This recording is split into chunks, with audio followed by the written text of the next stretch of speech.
குழந்தை பிறந்தா ஒரு சிலர் குண்டாயிடும், வயிறு தொப்பை போட்டுடும். அவங்களுக்காகவும் என்னதான் எக்ஸசைஸ் பண்ணாலும் உடம்ப குறைக்கவே முடியாது அப்படின்னு ஸ்லிம்மாவே ஆக முடியலன்னு ஃபீல் பண்றவங்களுக்காகவும் இயற்கையான ஏழே பொருள் இதை வச்சு நான் என்ன செய்யறேன்னு பார்க்கலாம். 1 மாசம் இதை வச்சு நீங்க குடிச்சு பாருங்க, குச்சி மாதிரி ஆயிடும் உடம்பு. வாங்க எப்படி செய்யுதுன்னு பார்க்கலாம். கருப்பு கவுனி அரிசி அந்த காலத்துல ராஜாங்க மட்டும்தான் சாப்பிட்டாங்க. ஏகப்பட்ட சத்து இருக்குது. வெயில்ல கொஞ்ச நேரம் காய வச்சலாம். வெயிட் குறைக்கிறதுக்கு கொள்ளு ரொம்ப முக்கியம்.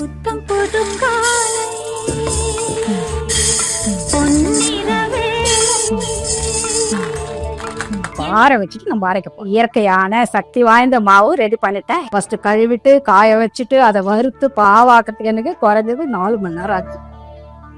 இதெல்லாம் செய்ய நமக்கு நேரமும் இருக்கு, அது சரியான அளவும் கணிக்க முடியாது. இதுக்காகவே இயற்கையான அதே பொருட்களை சரியான அளவில் போட்டு பக்குவமா காய வச்சு வறுத்து சுகாதார முறையில் அரைச்சி நமக்கு bits and food Tamil ready பண்ணி தயாரா வச்சிருக்காங்க. இவங்க பேஜை டேகும் பண்றேன். பிட்ஸ் அண்ட் ஃபுட் தமிழ் வெப்சைட்லயும் போய் பாருங்க. உடம்பை ஹெல்த்தியாகவும் ஸ்லிம்மாகவும் வச்சுக்கலாம்.